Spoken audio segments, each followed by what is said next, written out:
Bismillahirrahmanirrahim. Assalamualaikum warahmatullahi wabarakatuh. Perkenalkan, nama saya Reza Auliananda dari Unit 6, ingin bahas tentang mengelola SDM dan hubungan tenaga kerja. Sumber daya manusia adalah salah satu faktor yang sangat penting, bahkan tidak dapat dilepaskan dari sebuah organisasi, baik institusi maupun perusahaan. Pada dasarnya, sumber daya manusia berupa manusia yang dipekerjakan di sebuah organisasi sebagai perencana dan pelaksana sebagai penggerak untuk mencapai tujuan organisasi. Dasar-dasar SDM. Ada sejumlah elemen yang dianggap landasan untuk kebijakan HRM. Yang efektif, landasan tersebut adalah 1. Rekrutmen dan seleksi. Permintaan untuk karyawan baru biasanya dimulai ketika pekerjaan baru dibuat atau pekerja yang sudah ada dibuka. Manajer langsung kemudian mengirimkan deskripsi pekerjaan ke HR dan HR mulai merekrut kandidat. Dalam proses ini, HR dapat menggunakan instrumen seleksi yang berbeda untuk menemukan orang terbaik untuk melakukan pekerjaan tersebut. Ini termasuk wawancara, penilaian berbeda, pemeriksaan referensi, dan lainnya metode rekrutmen. 2. Manajer kinerja. Biasanya karyawan memiliki serangkaian tanggung jawab tertentu yang perlu mereka jaga. Manajemen kinerja adalah struktur yang memungkinkan karyawan mendapatkan umpan balik tentang kinerja mereka untuk mencapai kinerja yang terbaik mereka. 3. Pembelajaran dan pengembangan. Orang-orang adalah produk dari pengalaman hidup, negara dan era tempat mereka tumbuh, dan berbagai pengaruh budaya. Dalam SDM, pembelajaran dan pengembangan memastikan bahwa karyawan beradaptasi dengan perubahan dalam proses teknologi dan perubahan sosial atau hukum. Individu mungkin tiba di perusahaan dengan pengetahuan dan pengalaman yang sangat berbeda didapat dari perusahaan sebelumnya. 4. Perencanaan suksesi. Perencanaan suksesi adalah proses perencanaan berkelanjutan jika karyawan mungkin meninggalkan perusahaan. Jika misalnya seseorang manajer senior yang penting berhenti dari pekerjaannya, menyiapkan penggantinya akan menjamin kelangsungan dan dapat menghemat uang perusahaan secara signifikan. 5. Kompensasi dan tunjangan. Kompensasi yang adil adalah kunci dalam memotivasikan dan mempertahankan karyawan. Salah satu dasar dari manajemen sumber daya manusia tentang pengajian adalah memastikan pemetaan dan kewajaran. Membuat tawaran gaji yang tepat adalah bagian penting untuk menarik bakat terbaik. Ini harus diimbangi dengan anggaran dan margin keuntungan perusahaan. 6. Sistem informasi sumber daya manusia. Sistem informasi sumber daya manusia atau Human Resource Information System HRIS. HRIS mendukung semua landasan yang telah dibahas di atas. Misalnya untuk rekrutmen dan seleksi profesional, HR sering menggunakan sistem pelacakan pelamar atau ATS untuk melacak pelamar dan perekrutan. 7. Data dan analitik SDM. Sistem informasi sumber daya manusia yang baru saja kita diskusikan pada dasarnya adalah sistem entry data. Data dalam sistem ini dapat digunakan untuk membuat keputusan lebih baik dan lebih tepat. Pelaporan ini berfokus pada keadaan organisasi saat ini dan masa lalu. Dengan menggunakan analitik HR juga dapat membuat prediksi. B. Penyusunan staf dalam organisasi.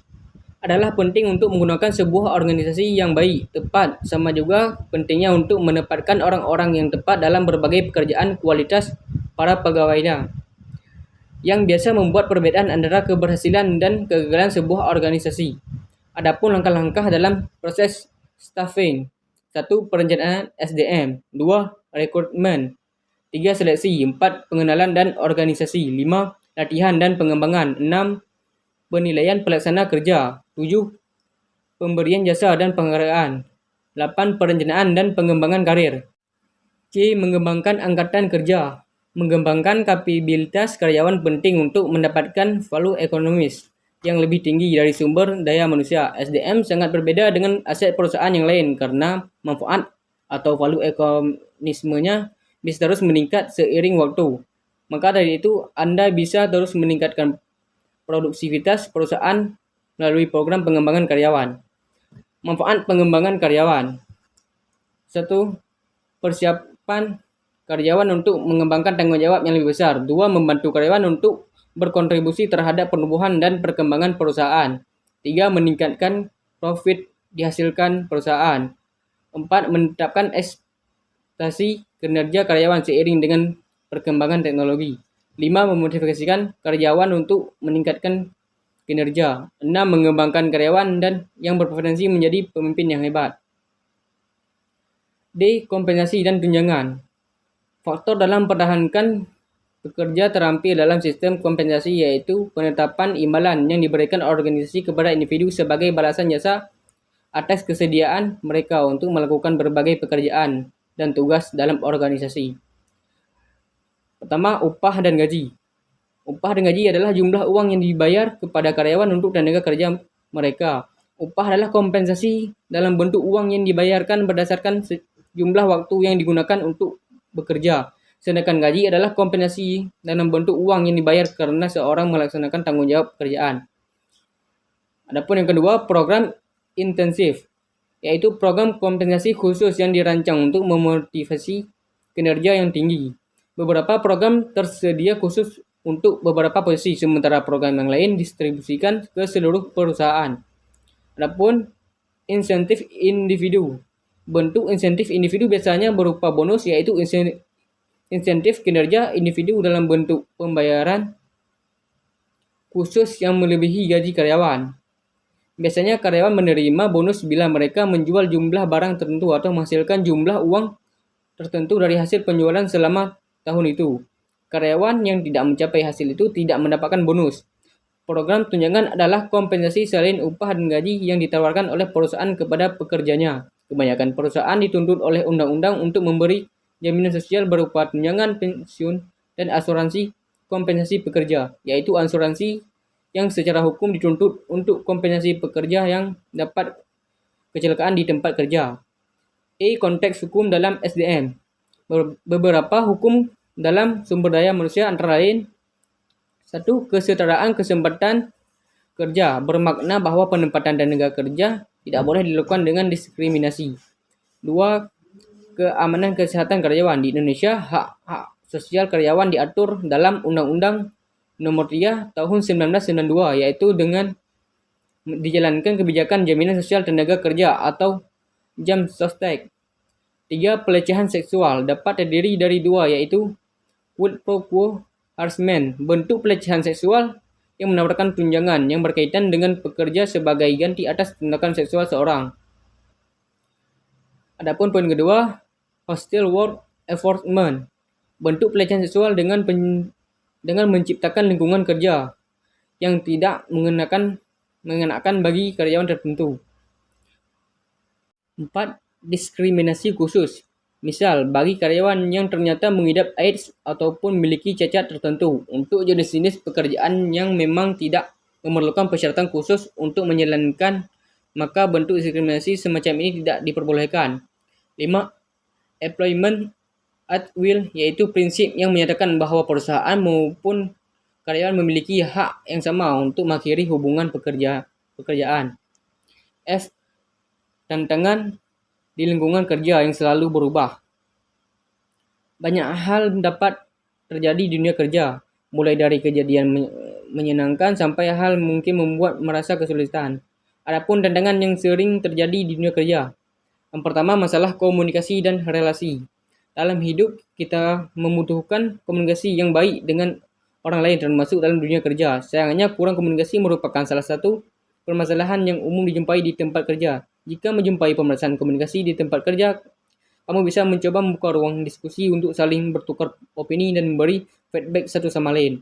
Adapun poin kedua, masalah dengan lingkungan kerja.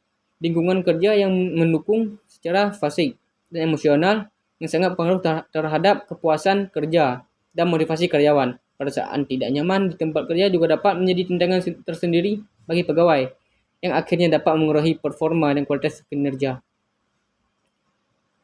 Ada poin pertama, motivasi yang rendah. Hampir semua orang bekerja pernah kehilangan motivasi dalam menyelesaikan pekerjaannya. Penyebabnya beragam, bisa karena bosan karena tugas yang monoton atau kurangnya apresiasi dari atasan. Yang kedua, kekhawatiran terkait teknologi dan inovasi. Tempat kerja yang ideal umumnya mampu beradaptasi dengan perkembangan teknologi dan memberi pelatihan kepada para pekerja untuk menyesuaikan diri dengan teknologi terbaru. Jika perusahaan tidak mengikuti perkembangan teknologi terbaru, dapat timbul kecemasan dalam diri karyawan karena tidak bisa melaksanakan tugas dengan maksimal. Adapun poin ketiga, khawatir akan perkembangan karir. Setiap orang pasti memiliki target dalam karir. Tidak peduli seberapa menyenangkan suatu pekerjaan, jika seorang tidak merasa adanya perkembangan, ia mungkin akan mempertimbangkan ulang pekerjaan tersebut. Adapun poin keempat, sulit work-life balance. Di tengah budaya kerja yang serba cepat, terkadang sulit bagi karyawan untuk menyeimbangkan antara pekerjaan dengan hidup di luar kerja. Problem dalam mengatur work-life balance dapat menimbulkan tekanan dan stres bagi karyawan. Sekian dari saya, terima kasih. Wassalamualaikum warahmatullahi wabarakatuh.